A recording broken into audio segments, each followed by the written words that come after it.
ጋዜጠኛ አሉላ ፍሬው በሚዲያ ላይ የማንቸስተር ዩናይትድ ደጋፊና የኦርቶዶክስ እምነት ተከታይ ያልሆነች ሴት አላገባም ብሎ መናገሩ አድሏዊና ለጥላቻ መንገድ የሚከፍት ነው በማለት የኢትዮጵያ መገናኛ ብዙሃን ካውንስል በጉዳዩ ላይ በቀጣይ 3 ቀናት ማብራሪያ እንዲሰጥ ጠይቀዋል። የ11785 ተማሪዎች የዲሲፕሊን ኬዝ አጋጥመዋል። የ817 ተማሪዎች ውጤት ሙሉ ለሙሉ ዲስኳሊፋይድ ሆነዋል።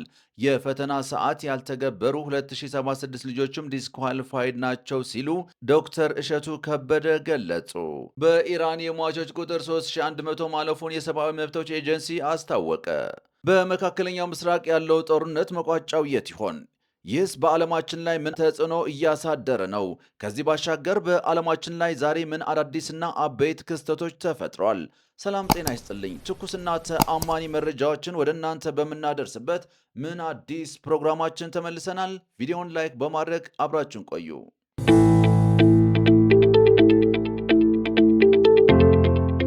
ጋዜጠኛ አሉላ ፍሬው በሚዲያ ላይ የማንቸስተር ዩናይትድ ደጋፊና የኦርቶዶክስ እምነት ተከታይ ያልሆነች ሴት አላገባም ብሎ መናገሩ አድሏዊና ለጥላቻ መንገድ የሚከፍት ነው በማለት የኢትዮጵያ መገናኛ ብዙሃን ካውንስል በጉዳዩ ላይ በቀጣይ 3 ቀናት ማብራሪያ እንዲሰጥ ጠይቀዋል።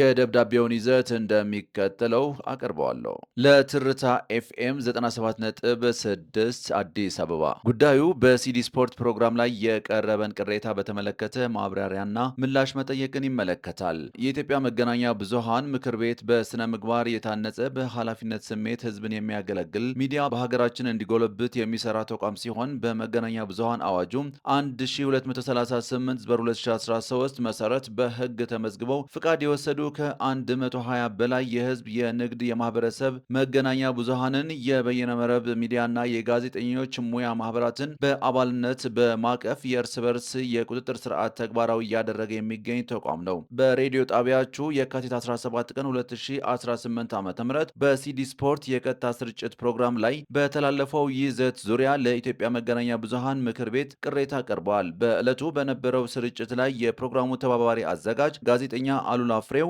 ለትዳር የሚመርጣት ሴት የኦርቶዶክስ እምነት ተከታይና የማንቸስተር ዩናይትድ ደጋፊ መሆን አለባት በሚል በሰጠው አስተያየት ሚዲያን እንደ ግል ፍላጎት መግለጫ መድረክ በመጠቀም አድሏዊና ለጥላቻ መንገድ የሚከፍት ነው በሚል ቅሬታ ቀርቦበታል። የምክር ቤቱ የግልግል ዳኝነት ክፍልም ጉዳዩን መርምሮ ምንም እንኳን ጋዜጠኛው የግል ምርጫውን የገለጸ ቢሆንም የሚዲያ አጠቃቀም ሙያዊ ስነ ምግባርን የተከተለ መሆን እንዳለበት ያምናል። ስለሆነም እንዲህ ያሉ አስተያየቶች ሲተላለፉ የሚዲያው ኤዲቶሪያል ፖሊሲ እና የጋዜጠኞች የጥንቃቄ ደረጃ ሊታይ እንደሚገባው ምክር ቤቱ ያምናል። ተቋማችሁ የቀረበውን ቅሬታ አይቶ ይህ ደብዳቤ ከተላከበት ከመጋቢት 7 2018 ዓ.ም ጀምሮ ባሉት 3 የሥራ ቀናት ውስጥ በጽሑፍ ምላሻችሁን እንድታሳውቁን እንጠይቃለን ሲል የኢትዮጵያ መገናኛ ብዙሃን ለትርታ ኤፍኤም ቅሬታውን አቅርበዋል።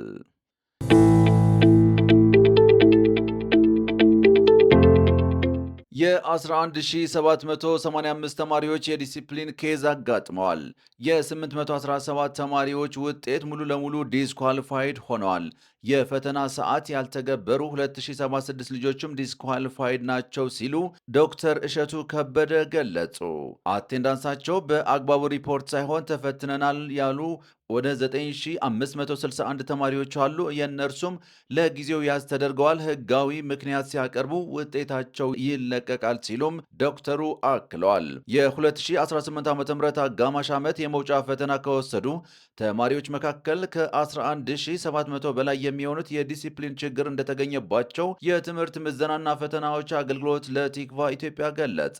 በርካታ ተፈታኝ ተማሪዎች ደግሞ ውጤት ለማየት ሲሞክሩ ዲስኳሊፋይድ የሚል ምላሽ እያገኙ በመሆኑም የሚመለከተው ተቋም መፍትሄው እንዲሰጣቸው በቲክቫ ኢትዮጵያ በኩል ከሰሞኑ ቅሬታቸው አቅርበዋል። ለትምህርት ምዘናና ፈተናዎች አገልግሎት በኦንላይንና በአካል ቅሬታ ቢያቀርቡም መፍትሄ እንዳላገኙም የገለጹት ሲሆን ቲክቫ ኢትዮጵያ የተማሪዎችን ቅሬታ ይዞ ይህ የሆነውን ሲስተሙ ምን ሆነባቸው ነው ሲል ተቋሙን ምላሽ ጠይቀዋል። የትምህርት ምዘናና ፈተናዎች አገልግሎት ዋና ዳይሬክተር ዶክተር እሸቱ ከበደም ምንም የሆነብን ነገር የለም፣ ዲስኳሊፋይድ የሆኑ ተፈታኞች ዲስኳሊፋይድ ናቸው። ቅሬታ ካላቸው ደግሞ በኦንላይን በቅርብ ያሉ በአካል መቅረብ ይችላሉ። ባቀረቡት መሰረትም ምላሽ እየሰጠን ነው ብለዋል። ታዲያ ተፈታኞቹ ውጤት ለማየት በሚሞክሩበት ጊዜ ዲስኳሊፋይድ የሚሏቸው ምን ስለሆነ ነው ለሚለው የቲክቫ ጥያቄ ደግሞ በአጠቃላይ የ11785 ተማሪዎች የዲሲፕሊን ችግር ማጋጠሙን በመጥቀስ ተከታዩን ዝርዝር ማብራሪያ ሰጥተዋል። አንደኛ፣ በአጠቃላይ የዲሲፕሊን ኬዝ ያጋጠመን የ11785 ተማሪዎች ናቸው። ከነዚህ ውስጥ በተለያዩ ጊዜ 2 ጊዜ ለመፈተን የሞከሩ 632 ተማሪዎች አሉ።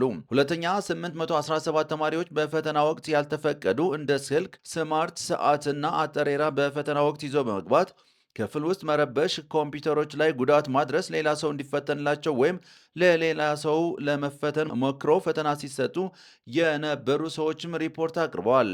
የእነዚህ የ817 ተማሪዎች ሙሉ በሙሉ ዲስኳሊፋይድ ነው፣ ልጆቹም ራሳቸው ያውቃሉ ሲሉ ኃላፊው ገልጿል። ሶስተኛ፣ አንድን ፈተና የመጀመሪያና የመጨረሻ ጊዜ አለ።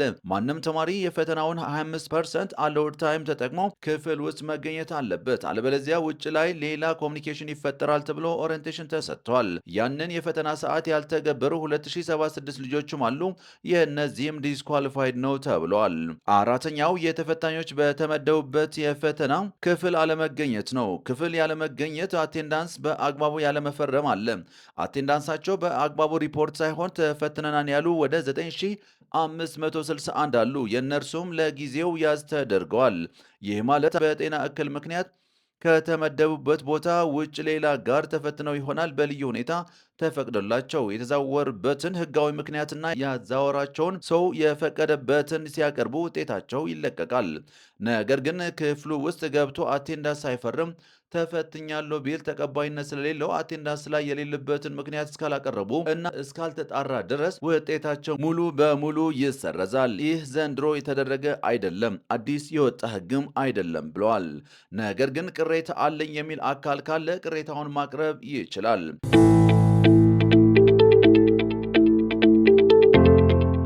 የአሜሪካው ፕሬዝዳንት ዶናልድ ትራምፕ በመካከለኛው ምስራቅ የትኛውን ቦታ የእግረኛ ጦራቸው እንደማያሰማሩ ተናገሩ።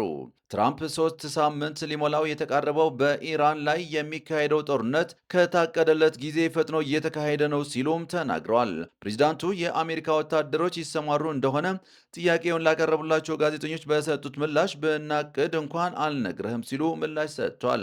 ትራምፕ ይህንን ያሉት ከጃፓኗ ጠቅላይ ሚኒስትር ሳናኤ ታካኢቺ ጋር በዋይት ሃውስ ጋዜጣዊ መግለጫ በሰጡበት ወቅት ነው። የጃፓኗ ጠቅላይ ሚኒስትርም በዓለም ላይ ሰላምን ሊያሳኩ የሚችሉ ትራምፕ ብቻ ናቸው ሲሉም ተደምጧል።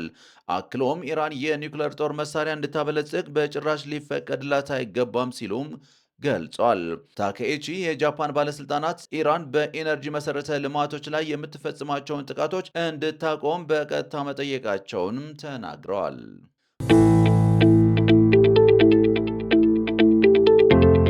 በኢራን የሟቾች ቁጥር 3100 ማለፉን የሰብአዊ መብቶች ኤጀንሲ አስታወቀ።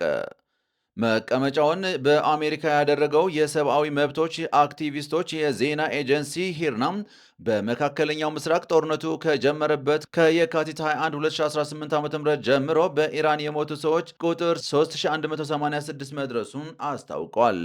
ከእነዚህ መካከል 1394 ሰላማዊ ሰዎች መሆናቸውን የገለጸ ሲሆን 210 ደግሞ ሕፃናት እንደሆኑ ሂርና ይፋ አድርገዋል። በአሜሪካና እስራኤል ኢላማ ከተደረጉ መካከል 1153 ወታደራዊ ተቋማት መሆናቸው የገለጸው የዜና ወኪሉ እስካሁን ድረስ የ639 ሰዎች ሞት አልተመዘገበም ብለዋል። ዘገባው የቢቢሲ ነው።